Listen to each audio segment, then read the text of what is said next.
तो मकर बसंत रोग कुष्ठ आदि ताହାର समस्त व्याधि नष्ट हो जाए। करबीर भांग अफिम आदि स्थावर विष साप बिच्छा आदि जंगम तथा ऐपेन और तेलर मिश्रण को तैयारी कृत्रिम विष यही सब प्रकार विष दूर हो जाए। यही सब कौन प्रभाव पड़े ना यही पृथ्वी उपर मारण मोहन आदि जिते सब व्यभिचारिक प्रयोग हुए एवं यही प्रकार जिते मंत्रजंत्र अच्छे यही कवच धारणकारी पुरुष को देखा मात्रे से सब नष्ट हो जाए। शिव कहले हे देवी शुण मु उत्तम कुंजिका स्तोत्रर उपदेश प्रदान करी। यही मंत्रर प्रभाव देवींकर जप पाठ सफल हुए। कवच अग्रवाल कीलक रहस्य सोक्त ध्यान सोक्त ध्यान नाश एपरिक अर्चन आवश्यक हुए ना। मंत्र ओम ऐं ह्रीं क्रीं चामुंडाय बीचे ओम ग्लैं हुं क्लीं जौं सौं ज्वलाय ज्वलाय प्रज्वल प्रज्वल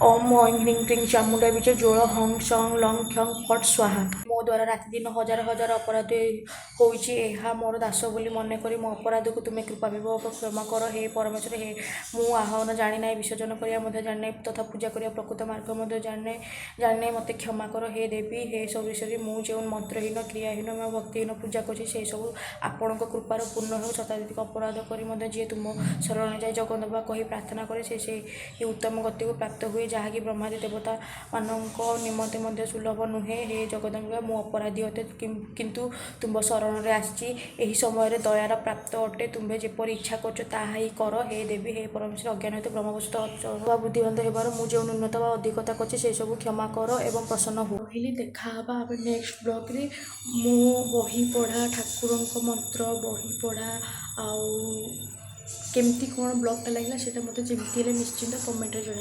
रही जय जगन्नाथ टाटा।